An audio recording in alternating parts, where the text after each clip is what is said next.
Order! Order! You are an incorrigible delinquent at times. Behave yourself, man!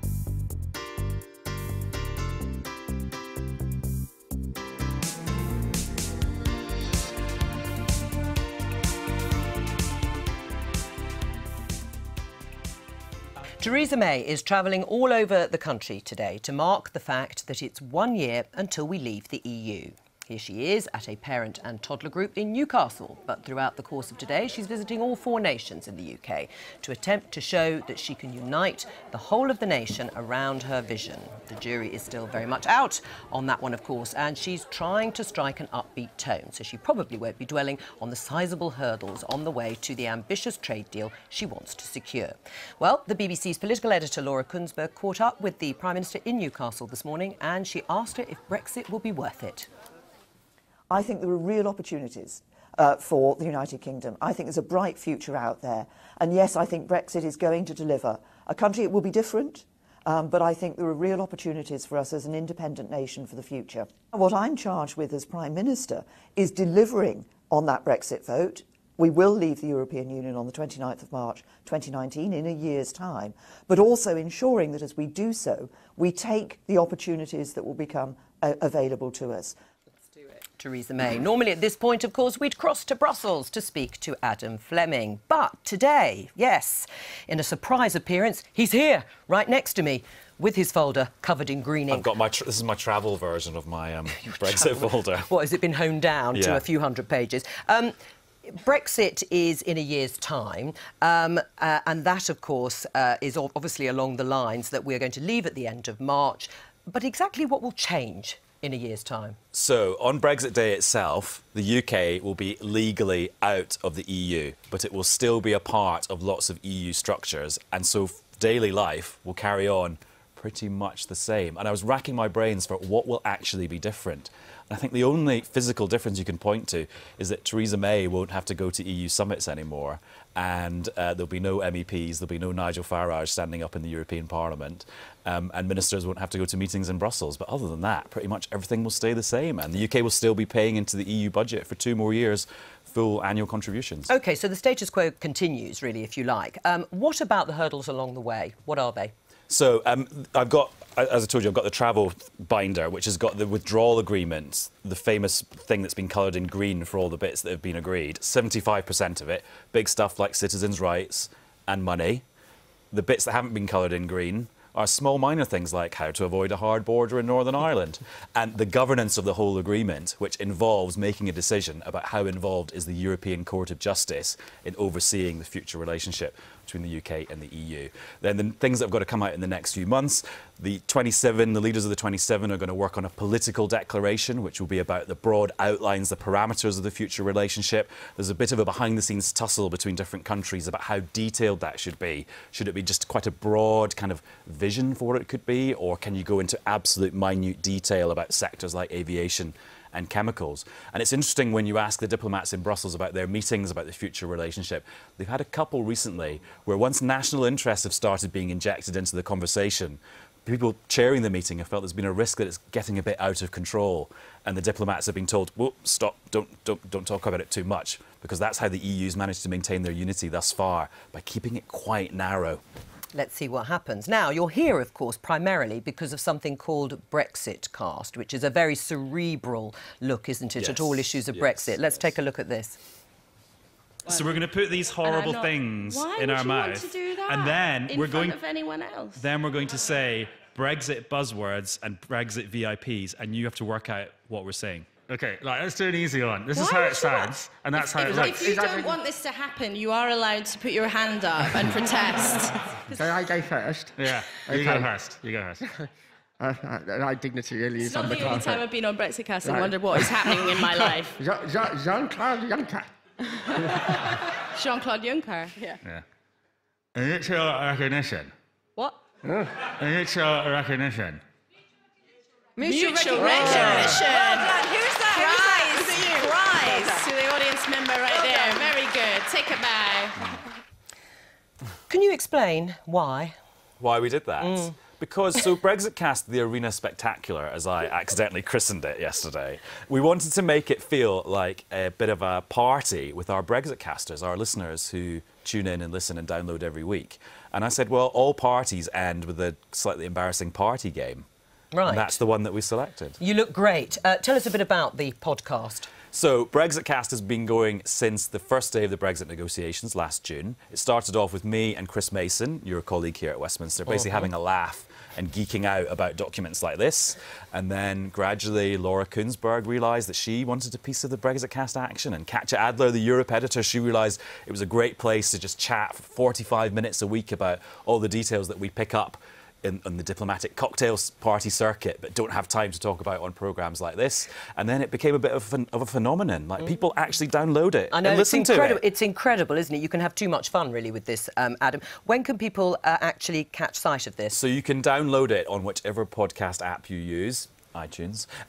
Right now, it's available now, and it's going to be on the BBC News channel tonight and over the weekend. It's going to be on 5 Live on Sunday morning in the John Pienaar slot, and you can download the TV version from iPlayer. And it's going to be on BBC World as well. All right, we've had enough. Right, Adam, thank you very much. It's going global. Global. Your brand is going global. As we're marking 1 year to go, we've been joined in the studio by the man many people think they have to thank or blame for Brexit, the UKIP MEP Nigel Farage. Welcome to Daily Politics. Let me ask you a question about the trade deal that we're going to see in October. Will it be detailed, do you think, or will it just be a few sheets of A4? Well, the Barnier tactic all the way along is to keep stringing it out.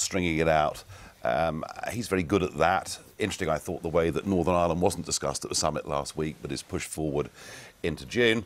Look, we are going to get, of course we're going to get a free trade deal on goods. They sell us 80 billion quid's worth a year more than we sell them. On services, we're not going to get a complete free trade deal, no. But will MPs actually know what they're voting on?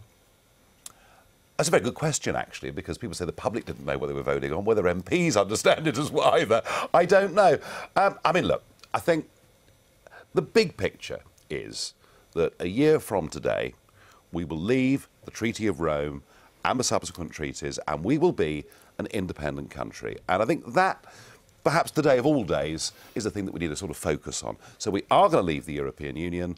I personally can't stand some of the concessions that have been made, but in the big historical shape of things, I think it's pretty clear now that Labour are not going to push for a second referendum. I feared for a bit they might. But I felt with what Corbyn did to Owen Smith, and I felt just listening to Emily Thornberry and others. So I think we're going to leave the European Union this time next year. There'll be a heck of a lot to sort out. And you know what? We will be arguing details of Brexit for the next 2 or 3 general elections. Right. Do you agree with Nigel Farage that we will leave next year? We'll get a trade deal with goods, but perhaps not services? Well, what people in Wakefield are telling me is that what they were told in the referendum has not been delivered. Control over their borders, which we're not going to get anytime soon. Control over the money when we're going to be paying into the budget for Nigel's pension till 2064, if he lives that long. Maybe. I'm on a UK parliamentary scheme, same as you, actually. But hey, there we are. But it's and the third thing is leaving the European Court of Justice. None of those things are going to happen. They're worried about the cost of their shopping going up. They're worried about the cost of their holidays going up. And Nigel wants to keep us focused on the big picture, because when you look at the small picture, UK businesses will be sat outside the rooms where decisions are taken that affect their goods, their chemicals, their customs, and these are going to be big problems for us. And when Nigel airily says we won't get a deal on services, that's British jobs that are going to be lost. That's going to be a problem. But that's going to be serious, isn't it? Nigel Farage doesn't think we'll get a deal that includes services. Nigel Farage, as wise as he undoubtedly is not the definitive position on what will or will not happen at the end of the Brexit process. So will we get a deal that includes services? Yeah, I feel very confident we'll get a deal on services, because an awful lot of those manufacturing companies in the European Union actually raise finances in the City of London. They solve business disputes through our British legal system, using our British law firms. So we are and will always be a close economic partner of the European Union. I do think we will get a good trade deal that works for us and works for them, because that is the pragmatic answer. It's the obvious and pragmatic answer. All right, how much detail do you think will be put in front of MPs like yourself in October? The Conservative peer George Bridges, who was one of the ministers actually in charge of Brexit until recently, has said it'll be a few pages of meaningless waffle, not a bridge to a clear destination, but a gangplank into thin air. Is he right? Of course, Yes, I he disagree. I disagree with him fundamentally on that. What we will see, what in October, there have been so many predictions of the things that won't happen, that are unachievable. We'll never get agreement on the money. We'll never get agreement on EU nationals. We'll never get agreement on British nationals. We'll never get agreement on this. And each and every time we've been told what we will never be able to achieve, the Prime Minister has come back and has one after another achieved all those so-called unachievable things. But that's not the answer to my question. What I'm trying to get to is what is going to be put in front of MPs in October? What will be in the deal? Will it be a few sentences, a broad outline? How much detail will there be for you guys to make a reasonable assertion of whether you want to support it? Well, the amount of detail in it is, of course, entirely dependent on what the negotiated position is between ourselves and the EU. So I cannot give you a definitive answer. Indeed, neither can George Bridges give you a definitive answer either, because it is part of the negotiation. But I have no doubt there will be enough detail for members of Parliament to make a serious assessment and decision about it.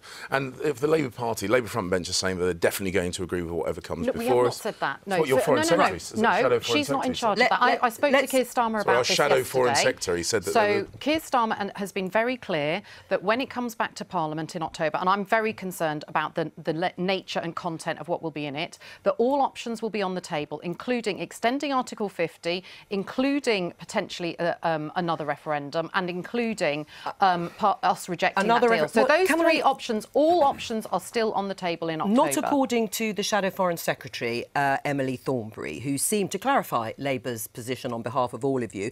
She said the difficulty is going to be with the meaningful vote in October. What it is we are going to be agreeing on. We have our 6 tests. If you hold up blah, blah, blah to the 6 tests, it will probably pass it. So Labour will probably vote for the deal. Well, collective responsibility applies in the Shadow Cabinet, and I've heard from Keir last night that a completely different position, and I hope that position will be clarified. Whose position do we believe? I hope that Keir's position, because Keir's is the sensible position, we should not be signing up to a Tory Brexit deal in October, and we shouldn't be saying that now when we haven't even seen the terms of a deal. Why do you think Emily said that? I think she said it. She was tired at the end of a meeting. It was a throwaway remark. I think it's deeply unfortunate, and I think we need to be absolutely crystal clear on this, that there is a significant number of MPs across all parties in the House who are not intending to just nod this through. I think Labour being crystal let's be clear about one thing. There are about 4.5 million people. You've been pretty muddy. The Tories and UKIP have been pretty muddy. 4.5 million people voted for Jeremy Corbyn last June who had voted Brexit the previous year. And if the Labour Party was to sign up to an extension of Article 50 or to support a second referendum, it would cost you the next election. It's a vote on the final deal, Nigel. It's not a second referendum. I think Jeremy Corbyn has recognised that without Brexit voters, Labour cannot win the next election. That's the reality of this. And, you know, we can get stuck in the weeds over the complexity of trade deals, but here's the reality. Brexit is what we make it.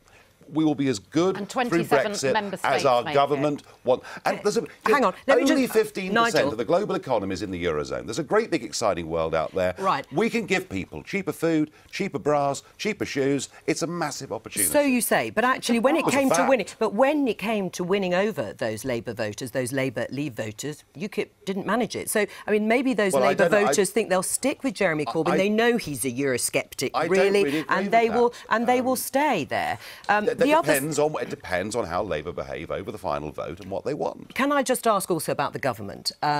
Because doubts about whether the government will be able to achieve a comprehensive trade deal that might include services too. I mean, James is right to a certain extent that she has, Theresa May, managed to get through the divorce bill and the divorce settlement and agreed a transition. Why couldn't there be a comprehensive deal that does include services? Because Barnier does not want that, and he's made it very clear. Look, we'll be told there's a deal on financial services. It won't be complete. But you know what? The European single market on financial services isn't complete now. We still can't retail insurance services in Germany or whatever else it may be. Look, the most important thing to come out of this is, with or without a deal, when you talk about financial services, the City of London is still, in the rankings this week, the #1 financial capital in the world, and Frankfurt is 20th. And that's what you need to know. Let's go back just briefly before we end this discussion on the detail that's going to go before MPs. Will it say specifically what our future immigration system is going to be in that deal that is put to the Commons? Well, our our UK immigration system will be set by UK government. That's the whole point. No, but the government Brexit. said there would be an immigration system, a new immigration system post-Brexit. So will we know what type of visa system there'll be? Will it continue with the point system? Will we know that in October? Well, the British government, the UK government, will define the UK immigration system, and actually what we nationally decide to do in terms of visas or permanent right to remain or whatever will be a domestic decision for the UK politicians, who will be held accountable at the general election, which is how it's meant to be. All right. Some of those border guards, the Home Secretary told the Home Affairs Committee, will be posted on the border in Wales, which implies that preparations for a no-deal Brexit include a border in the Irish Sea, which we have explicitly been told will not happen. Squaring the circle on Northern Ireland is still, I think, the biggest difficulty that the Prime Minister faces, and we'll see in June if she can do it. Well, we'll return to that issue, of course, in programmes in the future. Thank you very much, Adam, for popping over to see us. Nigel, you're staying here. So, we know that barring anything unexpected, Britain will leave the EU in a year's time, March the 29th, 2019, at 11 p.m. So how will you be celebrating or perhaps mourning the event? Let's remind you how some people felt after the referendum back in 2016.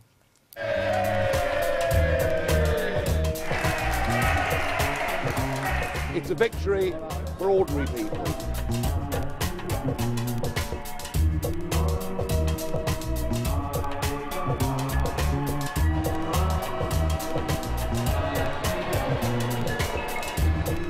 The British people have made a very clear decision to take a different path. This country's sinking because there's too many people coming in. Our future's kind of been taken away.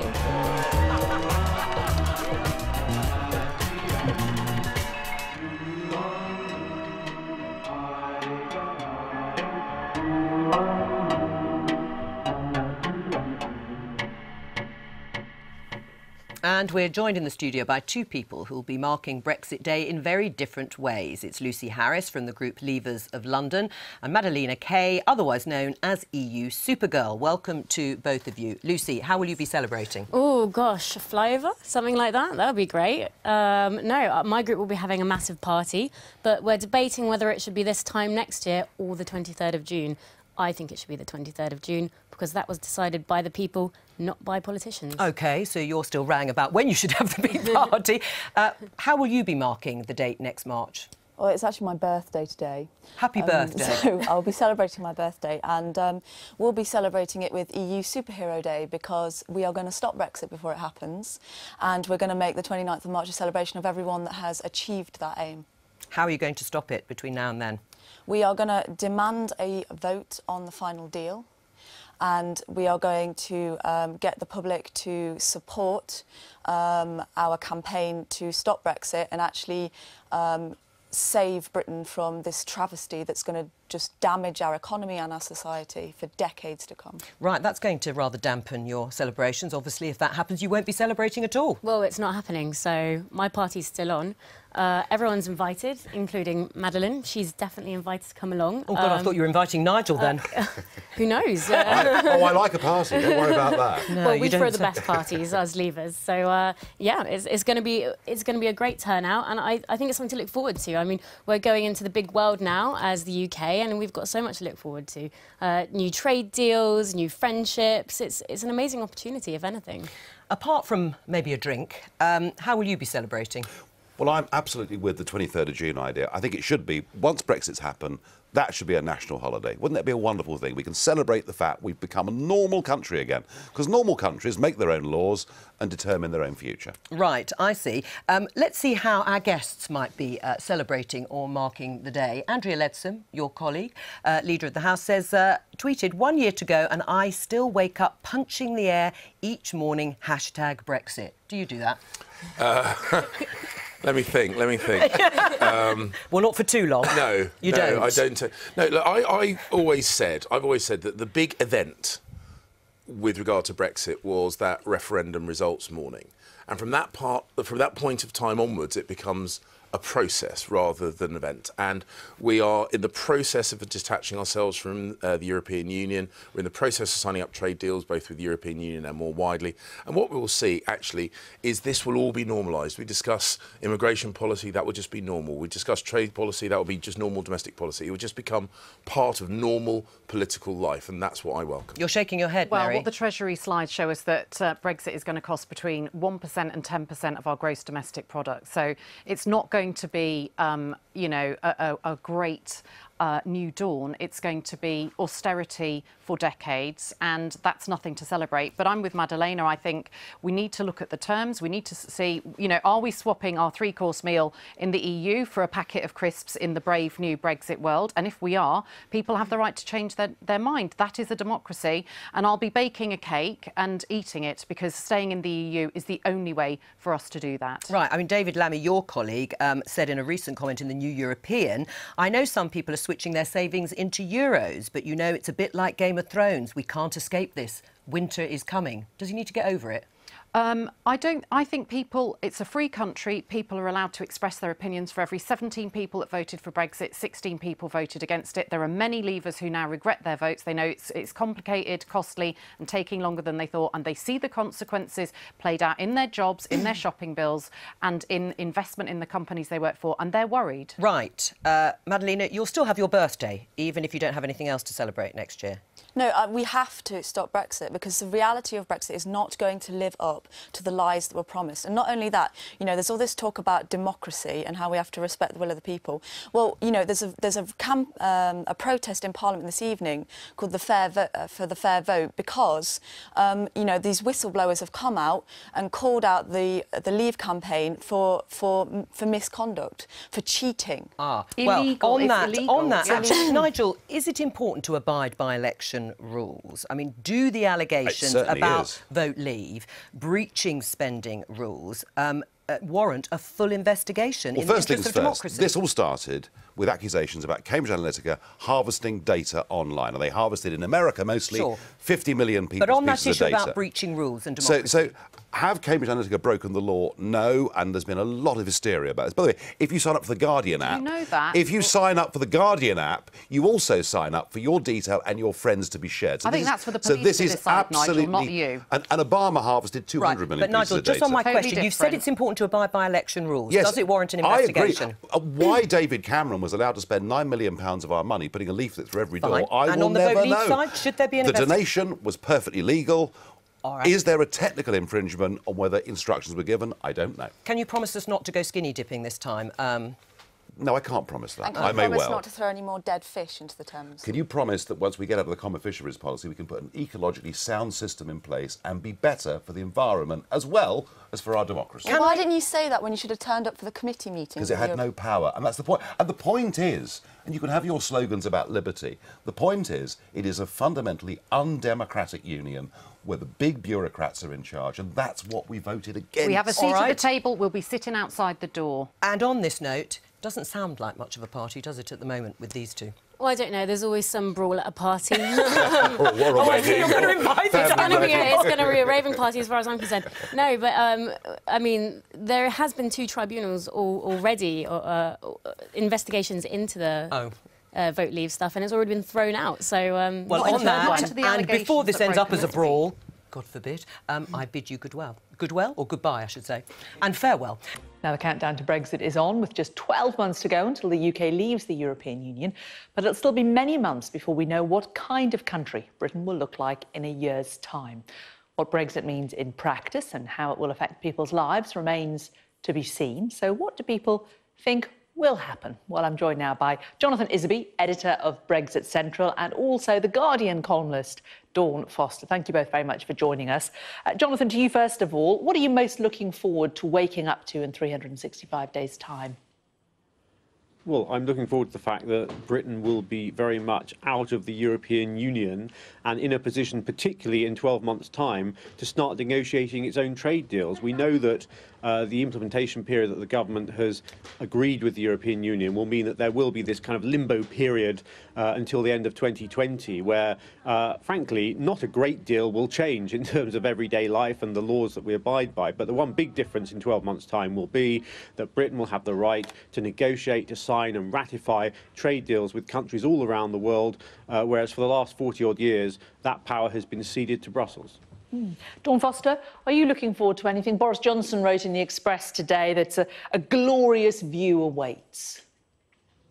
I think I'm looking forward to hopefully seeing some actual policies and seeing exactly what happens. I think one of the big problems at the moment is that nobody's really sure what's going to happen. You know, we haven't got anything concrete from the government. Even the most fervent defenders of Brexit still don't really know what's happening. And I'm very, very worried about the Northern Irish border. A lot of people in Northern Ireland are. And all we've seen so far is the government repeatedly fudging the issue, you know, trying to speak to the DUP about what it could mean.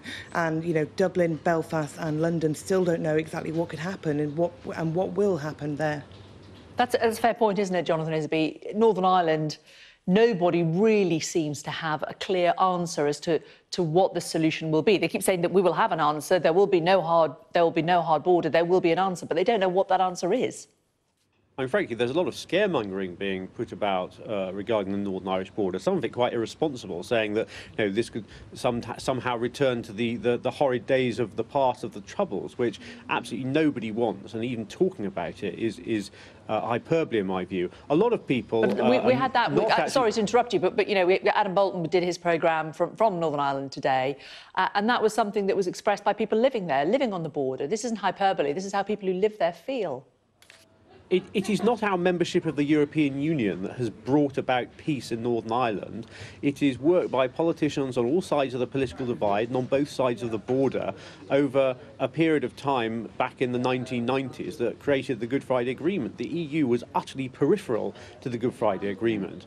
But what we can see in terms of that border, what the solutions ought to embrace, in my view, would be very much technological-based solutions which completely get rid of any need for any apparatus at the border. Indeed, both sides, the British government and the Irish government, have said they don't want a hard border. I think the British government is absolutely going to stick to that. The only situation I can conceive of there ever being a hard border would be if the European Union instructed the Irish government to put one up, which would clearly be completely against the Irish government's interests, would be very bad for Ireland, which would mean that would be the European Union acting in a very in a way showing very bad faith towards its own member state, the Republic of Ireland. Dawn, do you think we're guilty of focusing on the negative a year on? Yes, there still needs to be an agreement on Northern Ireland and trade, but hasn't quite a lot been achieved over the last few months? Some things have. I think the reason we're focusing on the negative is because, you know, it's exactly what you do in any situation where you're going into the unknown. A lot of people are very, very worried about what could happen and trying to, you know, sort these things out before we go forward. At the moment, nobody's really sure what net benefits will come out. We may be able to negotiate some good trade deals, but we equally may not. And I think a lot of people are just, you know, trying to make sure that we get the best possible deal and actually keep safety there. I mean, I disagree with Jonathan. I don't think anyone is scaremongering around Ireland. I mean, you know, one of the big arguments by the Leave campaign was that they wanted to take back control of our borders. And if we have a border, you know, as we do at the moment in Ireland, where it's soft, people I know there, you know, walk across it constantly, they get petrol, they live on one side, work on another, and it's impossible to see how that could work with the UK leaving the European Union, and you know, and that being the gateway into Europe. So you know, a lot of people are worried about immigration around borders, and you can't then have a soft border if you know, Northern Ireland is the UK, and then, you know, literally over there is the rest of the European Union. So I don't think people are scaremongering. I think people are just trying to be as cautious as possible to make sure that we avoid problems rather than create them and then try and solve them. Jonathan, are you confident that we will definitely leave in a year's time? Tony Blair this morning saying that he feels the momentum is increasing for the possibility of us not leaving ultimately. Can you see any future where we don't leave? No, I can't. Absolutely, we will leave. I think every time Tony Blair opens his mouth and says, the people, you got it wrong, we should change your minds, I think that probably just solidifies those of us who want to leave of the case for leaving, and actually probably solidifies the case amongst people who were kind of doubtful either way, but who think actually being told by former prime ministers who enjoy less than universal acclaim in the country that they made a wrong decision is not a very clever way of going about things. You know, we saw the biggest mandate in British electoral history at the referendum. 17.4 million people voted for Brexit. The idea that it somehow could not happen is utterly absurd. What kind of message would it send to countries around the world who we're encouraging to become more democratic, that when you have the biggest democratic exercise the country's ever had, and you have a small elite of politicians trying to overturn it?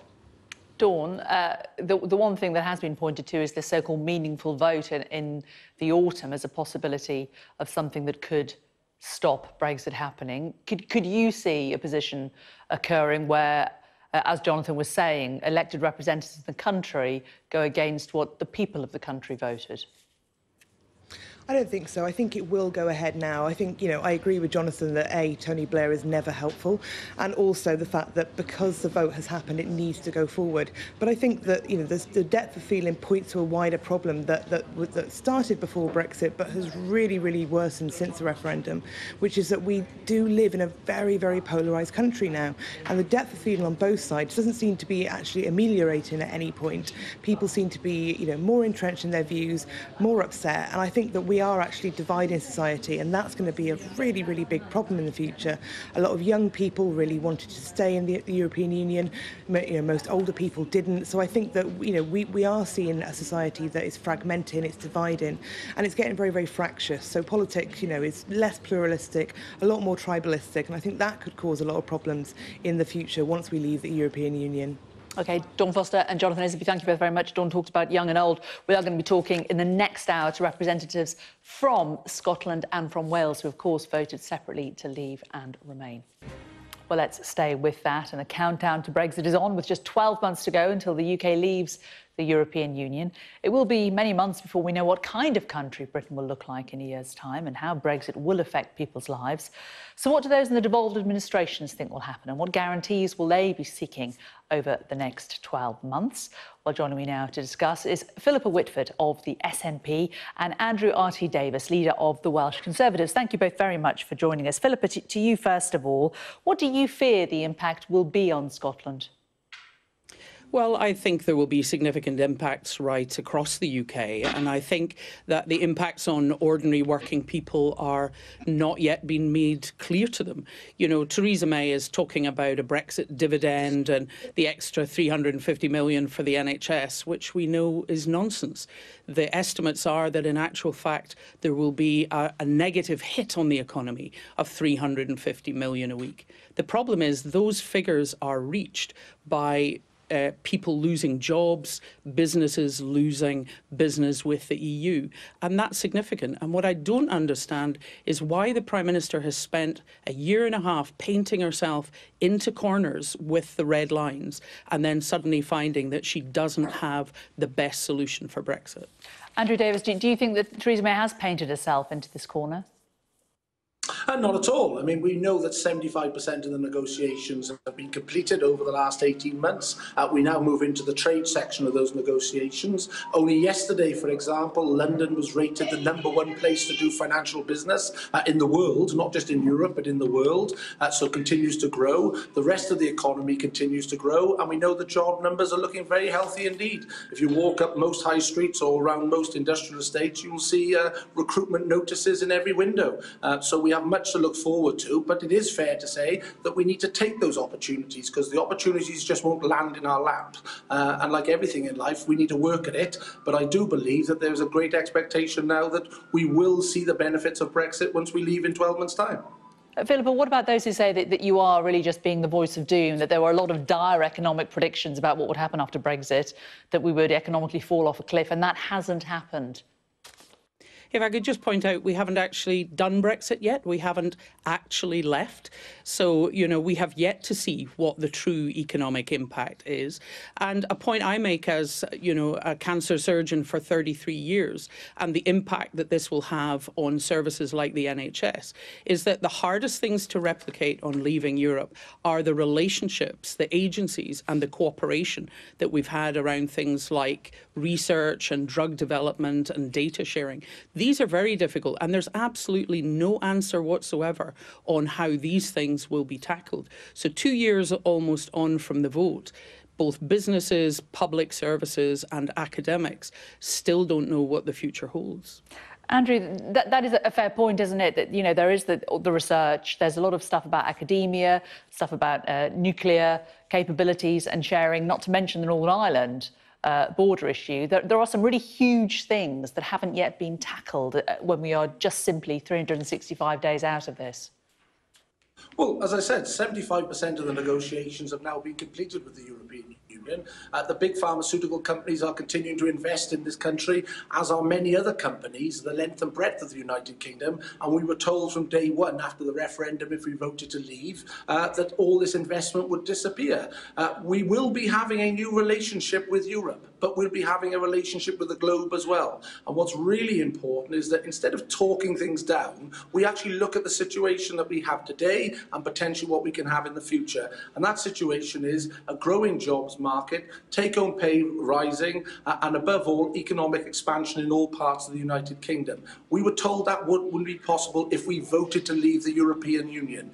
We now know that that wasn't true, and what we do know is that there are opportunities, if we grasp those opportunities, for all parts of the United Kingdom, Wales, Scotland, Northern Ireland and England, to grow and grow on a global stage. I was in Dublin only last week, and many of the Irish politicians I've spoken to want that agreement to work and want to make it work. And we know that the senior director of HMRC has said there is no need for a physical border with the north and the south in Ireland. The technology that we know is there can accommodate customs and excise and duties if they need to be paid.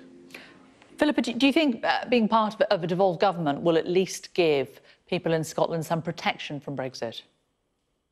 Well, obviously, the Scottish Government seems to have to spend a lot of both its time and money mitigating decisions that are made down here. But I'm sorry, just a quick photo opportunity flying around the 4 countries of the UK doesn't mean that this is a UK-wide agreement. Theresa May said right at the start, we will find agreement across the UK. The ministers of Scotland and Wales are not part of the Brexit negotiations. We've seen the power grab in Scotland and Wales that both governments object to. And if you look at the powers that are being held back, from agriculture, food standards and safety, right through to public procurement, what you can see is so that Scotland and Wales, their assets and their strengths are going to be offered up in trade deals, particularly to the US, who's determined to be able to muscle in and sell American whiskey as Scotch. These are the kind of things they object to. We know, obviously, their animal hygiene standards. These things are going to undermine farming and food and drink in Wales and in Scotland. And these are things that local MPs should be concerned about. Andrew Davis, do you feel that you've been isolated from the Brexit talks, that Wales doesn't have enough representation on it?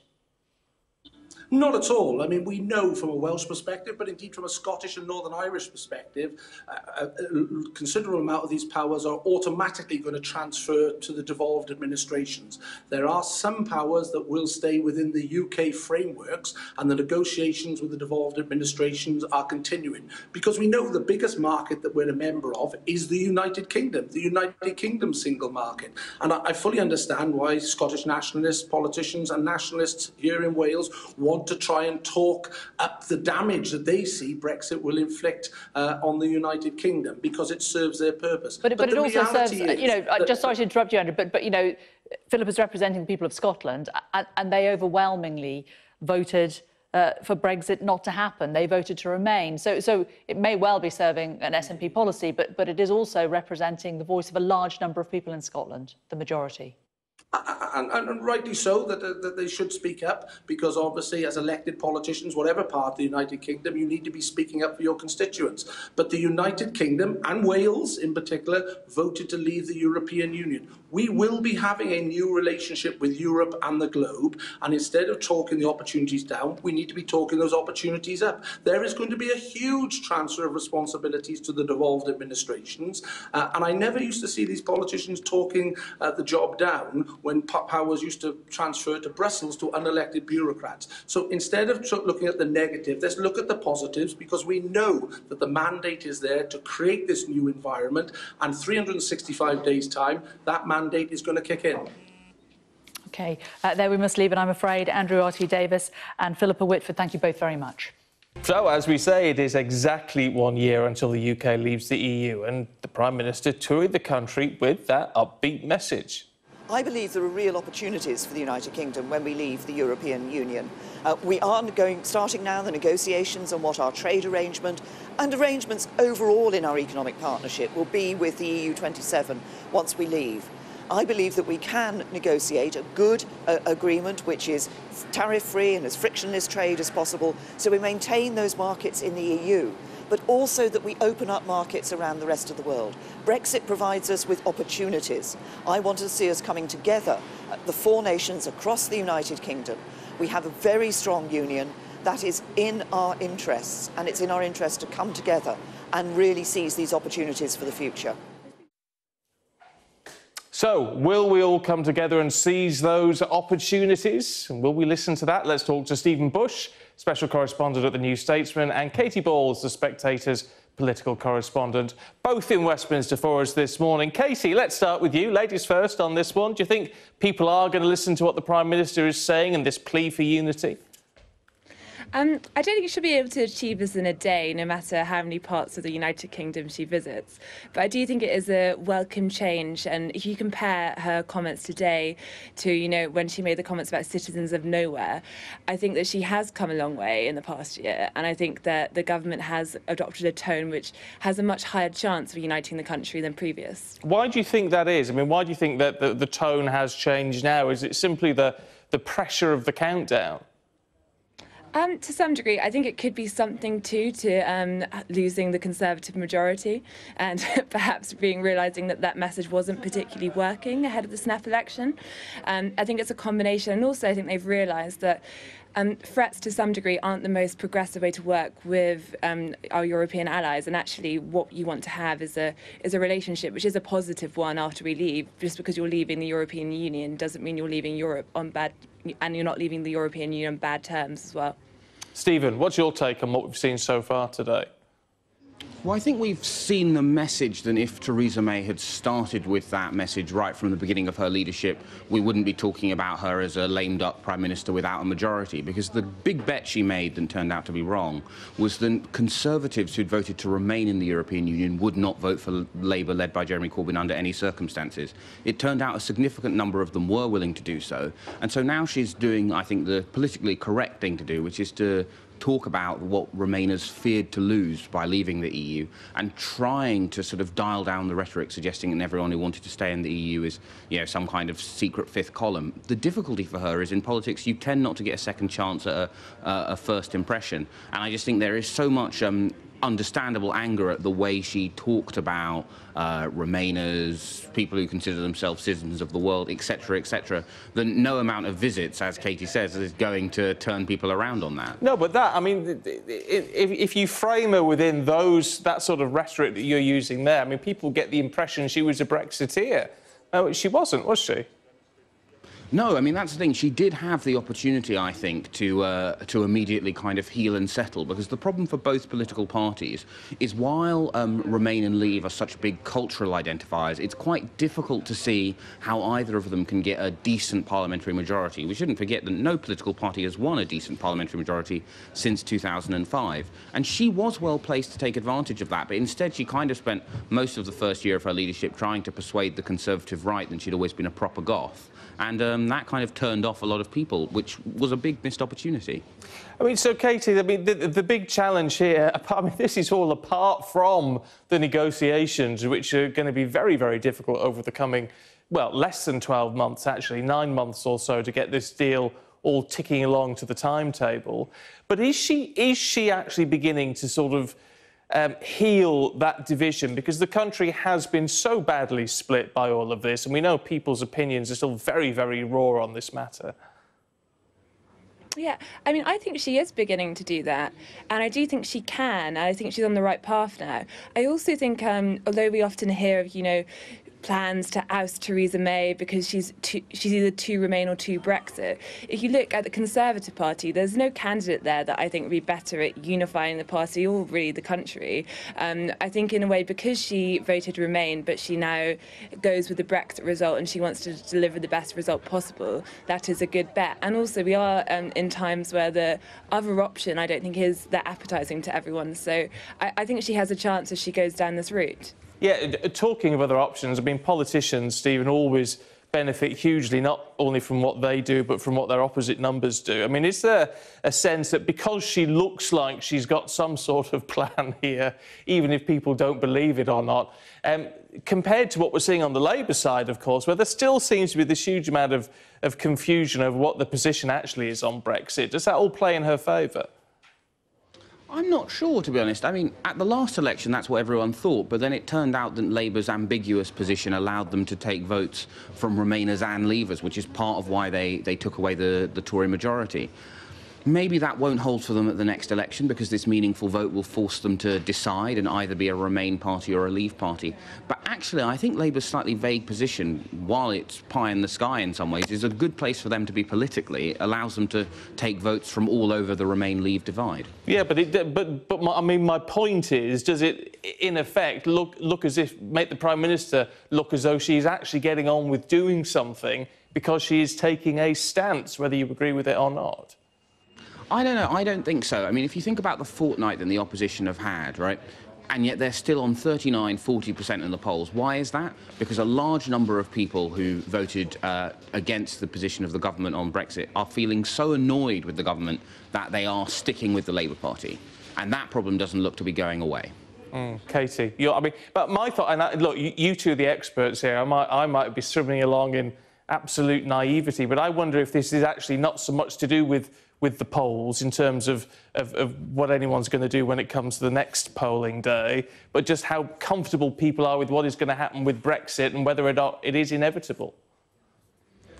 I think the majority feeling is that Brexit has been accepted. I think there is, obviously, on both ends of the spectrum, I think you have people who don't accept the result or the government's plan. But I think in general, people just want the government to get on with it.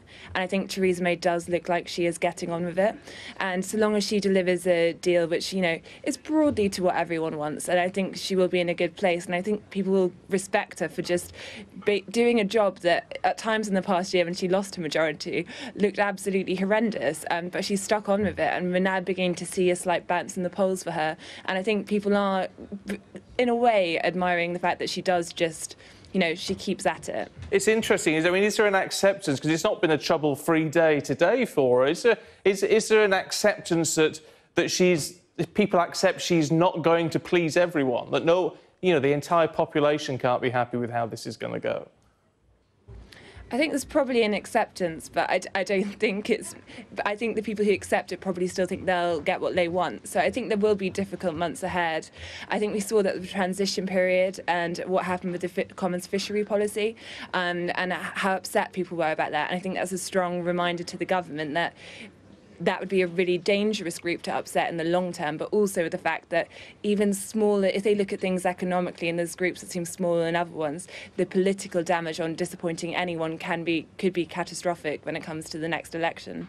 Well, final thought, Stephen, on all of this. I mean, hitting a 12-month deadline, is actually pretty significant in its own terms, isn't it? I mean, the idea that we are going to be out in one shape, one form or another, 12 months today. I don't know, not really. The Article 50 process means the second you trigger it, you're out in 2 years, regardless of how well or how badly you're handling it. The mistake the government is making, I think, is not arguing for why its version of Brexit is the best, why the winners who are going to benefit from Brexit deserve to be winners, and why the losers not deserve to be losers, but at least trying to get to a position where the losers aren't furious with the government at the end of it. And what have they done this year to do either of those things? I think the answer has to be nothing. Well, no, but I mean, you say once it's triggered, and we all knew we were coming out in 2 years. Well, yes, that's true to an extent, apart from the fact that people have spent more than sort of 18 months now arguing that actually the Article 50 isn't going to stick, that we're not going to be out. Yeah, but I just think those people are wrong and haven't understood the Article 50 process properly. I mean, it's a bit like the argument over the Iraq War, when after Parliament had voted for it and after the Senate had voted for it, there were still people marching against it in Washington and London. Well, the important decision had been taken, and Article 50 is a bit like that, and it feels the government's very comfortable arguing against Remainers because that's a vote it's won. It's less comfortable arguing for a post-Brexit future because that's an argument where it's bitterly divided and doesn't, I think, really know what it wants out of Brexit other than for it all to be over. OK, Steve and Katie, thank you both very much indeed. Now, Theresa May is delivering a call for unity today to all four corners of the UK, exactly a year ahead of Brexit. The Prime Minister is spending the day on a whistle-stop tour of England, Scotland, Wales and Northern Ireland, telling us all the country needs to come together to seize the opportunities that leaving the EU will bring. She started in Ayrshire in the southwest of Scotland. She went to a textile factory where she insisted that after Brexit, businesses would continue to enjoy tariff-free trade. She then went to North East England and Newcastle, playtime at a local parent and toddler group. She couldn't stay for long because she had to catch a flight to Northern Ireland, to Bangor, to have lunch with a group of farmers. On the menu, talk of possible solutions for the Irish border. That's a big issue. Huge stumbling block as far as these negotiations go. Theresa May also forced to defend not visiting a border town, but instead staying close to Belfast. The visit I'm doing today is actually part of a wider range of visits that I'm doing today to the four nations of the United Kingdom, to talk to people, to hear from people about their views on Brexit, but also to talk about the opportunities that Brexit provides for the United Kingdom when we leave the European Union, because I believe there is a bright future out there once we've left the European Union. I believe there are opportunities that will ensure our future economic prosperity. I think there are opportunities, will be opportunities for agriculture, as will be opportunities for other sectors of business and industry around the United Kingdom in the future. And I also want to ensure that we have the most successful union in the world. I want to ensure that we strengthen the bonds between those four nations as we move forward and seize those opportunities. To Westminster and talk to the Transport Secretary, Chris Grayling, a leading member of the Leave campaign. Minister, good to see you. Thanks for your time this afternoon. I mean, it's a very positive message that the Prime Minister is spinning here, but also an acknowledgement, I guess, amid all of this, that you can't keep all the people happy all the time. Is this perhaps an approach, an admission that should have been made a little bit earlier? Well, I think it was. I mean, what she did when she made her speech in the City about a month ago about our strategy for the trade talks and the next stage of the Brexit negotiations was to say we recognise that nobody can have everything they want out of this. The important thing, though, and the important thing particularly to me as a Brexiteer, is that we leave the European Union, that we free ourselves from lawmaking in Brussels, that we free ourselves from the oversight of the European Court of Justice, that we take back control of our borders, and that we're able to forge those new trade ties around the world. And that, to me, was what the Brexit debate was all about. And we're making good progress towards that as well. And it's really important, as to say, us making progress in ensuring that we can remain good friends and good neighbours with the European Union. Yeah, it's an interesting strategy, though, isn't it, what she's engaging on today? I mean, because it is, in that sense, a strategy and a series of visits that will resonate with an awful lot of people and put people in perhaps a better mindset when it comes to Brexit. But, of course, it's not really addressing any of those hugely difficult areas that we are going to face in the next, 8 or 9 months before we have to have it all resolved? I think it's right and proper that the Prime Minister and the government should be out there around the country, and I do many tours myself, other ministers do, giving the message to business, giving the message to our communities that Britain has a strong future outside the European Union, that we've got, it's a bright future, that we've got great opportunities, that we're going to make sure it's a success story. But yes, of course, in securing the detailed trading partnership we want for the future, the deep and special partnership in areas like security, we've got some work to do still. We've got now a period of some months of negotiation, but I'm very confident that we will get to a sensible place. It's what we want, it's what our partners in Europe want. I deal with my counterparts in Europe regularly. They all want us to remain good friends, good neighbours, and that's our plan. I mean, it's very positive rhetoric, isn't it? But I mean, will people necessarily buy that? Yeah, you know, we can achieve all these positive things. In fact, you know, saying all this on a day when I think it was today, wasn't it, that Tony Blair was out and about again saying it's not too late to stop all of this madness. I mean, you certainly haven't got everyone on side. Well, that's true. But look, I mean, as somebody who believes in Europe, leaving the European Union, having Tony Blair arguing the opposite is not necessarily a problem. I mean, the one person politically in this country that doesn't get much of a hearing is Tony Blair. There may be a few people who agree with you on that front. But look, I mean, I think the important thing, and if I have a frustration about now those who are still saying we should have a second referendum, we should turn the clock back, look, we've taken the decision to leave. The public have voted. Parliament voted a year ago overwhelmingly to trigger Article 50. Let's get on with making it a success. Let's not try and do what the European Union has done itself in the past in other countries, which is go back, we didn't like the answer, let's try and ask the question again. That's not going to help this country. It's not going to bring us together. Let's work together to make sure we have a good, bright future outside the European Union and make sure we remain good friends and neighbours with the European Union. Before you go, can I ask you about GKN? Now, I know it's not specifically your area, but as Secretary of State for Transport, you'll be aware that GKN is obviously manufactures car parts. I mean, it's one of the biggest manufacturers apart from Rolls-Royce and one other in the UK. And this hostile takeover from Melrose, which does seem to have gone through to make it the biggest UK takeover in 10 years. Is that raising some concerns for you? I mean, there are concerns, obviously, about things like asset stripping in a company that big. Well, I mean, let's be clear, the government has been concerned about this, will remain concerned about this. That's why Greg Clark, my colleague, the business secretary, wrote to Melrose, the bidders, seeking some specific assurances which have been given. And I have absolutely no doubt that he will hold the new owners to those commitments. That is really important. It's around jobs, it's around presence in the UK. That's something the government and the business department will be very, very focused on making sure happens. Minister, good to talk to you. Thank you. So that means it was 12 months ago today that Britain officially filed for divorce from the EU. So a year on, how do both sides of Brexit rate the UK's government's performance so far? Well, let's head to Brussels and talk to Ryan Heath, who is a speechwriter for the former European Commission President, Jose Manuel Barroso, and in Westminster, Fraser Myers, who coordinated the Invoke Article 50 Now campaign. Gents, good afternoon to both of you.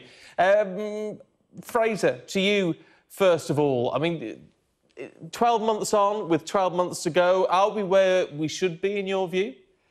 I think that's a good question. I think it's fair to say that the Conservative government have not done a particularly brilliant job at handling these negotiations. They're certainly making a lot of concessions on Northern Ireland, concessions on the time frame, on the transition period, and all kinds of things. Before, but not by. And we also have an opposition who want to make even further concessions on that. But I think, in general, it's good that we are going to leave, you know, within the next few years. We leave officially at in a year's time, but we will leave properly at the end of the transition period, and I think that's something to celebrate. But in terms, I mean, you say you're not happy because obviously certain concessions have been made. Well, that's the nature of a negotiation, isn't it? Yeah, that's true. There is always going to be some give and take, but I think the government seem a bit too proud of themselves when they've been doing a lot of the giving and, you know, not much of the taking. But at the same time, really what's important is that people voted for Brexit and people see that that wish is delivered upon. That's the most important thing. We want to see democracy working. We want to see the democratic decision acted upon and enacted. I mean, part of that concern, though, I mean, looking at it realistically, is that we don't quite... I mean, people react very badly when you try and push the argument of people don't know what they voted for, But of course, people don't know what they voted for in terms of the final outcome because there's a negotiation process in all of that. So it's very difficult to balance the wants and needs of MPs and the electorate in this sort of scenario, isn't it? I think what's important, and people do know what they voted for, they voted to leave the EU, to leave the single market and to leave the customs union, to have for the ECJ to have no jurisdiction over us. Those are the things that matters. And then after that is when we can really shape the country in ways in which we choose. That's when we can have debates about what direction we take. Well, yes, except in terms of how those negotiations are carried out and the minutiae of it all, and deal or no deal and all the rest of it. I mean, that's a lot more complicated than just saying, well, we want out of the EU, out of the single market and out of the jurisdiction of the European Court of Justice. Well, I'd prefer to look at the bigger picture in this, and that's the thing that excites a lot of the voters. I don't think people will be picking over the minutiae of it too much. I think the bigger danger in the long run is if we're not vigilant that we leave in name only. I think that is a very distinct possibility, but that will be, to do with if the government makes too many major concessions. It won't be on the minutiae of trade deals or things like that. Are we in a position where, because of the very positive message that Theresa May has put out today, and she's meeting, Polish people living in the UK in West London as she heads into back down towards London this evening. I mean, she is talking about collaboration from all four corners of the United Kingdom, about being an accepting and welcoming society. She's trying to put a very positive spin on all of this. Is that a necessity when, we have a year to go? I mean, it sort of sharpens the mind a little bit, doesn't it? I think it's right to talk positively about Brexit, especially as it's so often derided as this very nativist, inward-looking vote, when in reality people who voted for Brexit are very outward-looking, do want to trade internationally. So I think it's very good of Theresa May to actually, make that case. The problem is that every other day, it seems, someone else is wheeled out from the Remain camp who have been fighting to reverse Brexit since pretty much June the 24th, 2016. The good thing is that actually... I mean, but that's the problem, isn't it? Partly with all of this, that it's been very, very difficult to unite the two sides. There has been such a division, such a split down, the middle of the country over this one, that it has been very hard to pull people together and actually say, well, let's now focus on a common goal. I think that's true. There's been very few people who've changed their minds on whether they think Brexit is good or bad. But the good thing is that a lot of Remain voters, and I'm talking about normal Remain voters, not the Remoaners like Gina Miller or Tony Blair. Normal Remain voters are Democrats, and they accept the result and they want to get on with it, even if they disagree that it was a good idea or not. I think that actually, winning over the public is probably not as difficult as it is to win over people like Tony Blair, people who are still campaigning to reverse the vote. Yeah, and what do we make of those people who are still doing that? I mean, still calling for I mean, obviously you've got people like Vince Cable still very much wanting a second referendum, Tony Blair wanting it all reversing. Yeah, I mean, if there is a certain constituency which they are appealing to with that, I mean, do you think that there is still a need for those voices to be heard? I think they're appealing to a very, very small constituency. If you look at any of the polling, there isn't a large number of people who want to have a second vote. Most people accept it. And I think it is really dangerous. I think it's really damaging to democracy that people feel that they can so openly call for a vote that 17.4 million people voted for. It's the largest political mandate for anything in British history, and people can so casually feel that they can so casually brush that aside and demonise it.